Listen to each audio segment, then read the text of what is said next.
Bonjour, je suis Adrien de France. J'aimerais vous parler aujourd'hui spécifiquement de focus. Car quand on parle de focus, on pense à être concentré sur les choses qui doivent être faites. Je n'ai pas tout à fait la même définition et nous allons voir pourquoi.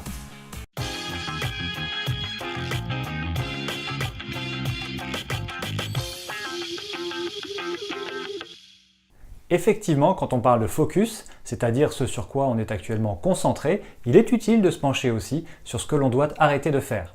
En fait, un client m'a dit récemment lors d'une session de coaching « Je sais que j'ai cela à faire, mais je ne le fais pas ». Je lui ai répondu que le problème n'est pas qu'il ne fait pas les choses, le problème est qu'à la place, il fait des choses qu'il ne devrait pas faire. Il y a une légère nuance entre les deux qui a son importance, et pour la comprendre, jetons un œil à cette matrice, qui est exactement celle que j'ai partagée avec lui, afin qu'il comprenne où il passe la plupart de son temps et où il devrait plutôt être concentré quotidiennement. Sur l'axe vertical, on mesure la notion de sens, d'importance des tâches que vous accomplissez. Plus on ira vers le haut, plus on retrouvera des actions qui réellement ont un impact en termes de rentabilité, en termes de valorisation de votre entreprise, ou qui vous octroient in fine plus de temps libre. C'est une notion de sens qui vous est propre et que vous devez définir. Sur l'axe horizontal, on mesure la notion de plaisir que vous avez à effectuer des tâches. Plus on va vers la droite, plus c'est fun, plus c'est gratifiant, plus vous prenez de plaisir. La matrice est-elle divisée en 4 zones afin de visualiser simplement le sujet, et commençons par la partie en bas à gauche, où le niveau de sens et de plaisir sont tous les deux faibles. On appelle cette partie la survie, comme l'explique très bien Marshall Goldsmith, l'un des coachs les plus importants au monde que j'ai pu rencontrer il y a quelques mois et que j'ai trouvé très intéressant sur le sujet. Essayez d'évaluer le pourcentage de votre temps que vous passez dans cette partie, la survie, c'est-à-dire à des activités assez peu intéressantes et assez peu impactantes.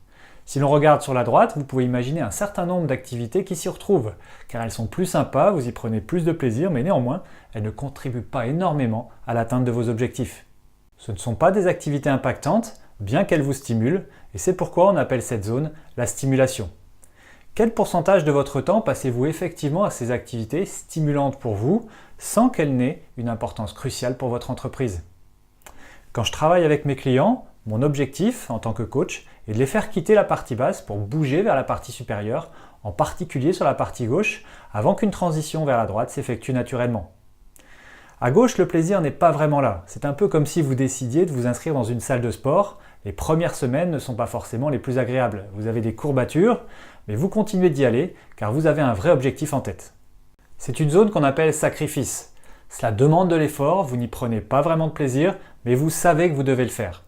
Et petit à petit, en prenant l'habitude d'être dans cette zone, cela commence à devenir moins pénible. Vous avez pris une habitude, les courbatures disparaissent et vous enchaînez sans vous poser de questions, car non seulement vous êtes concentré sur un objectif clair, mais surtout, vous commencez à avoir des résultats concrets. Normal, vous êtes sur des activités beaucoup plus impactantes. Petit à petit, vous finissez donc par glisser sur la zone de droite qu'on appelle succès. Je comprends parfaitement, car je suis dirigeant moi-même, que 100% du temps ne peut pas être passé dans cette zone.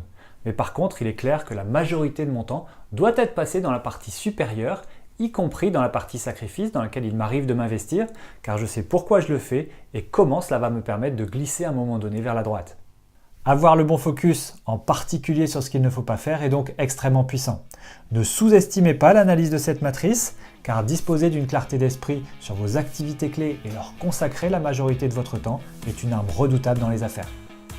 Merci à vous et à bientôt!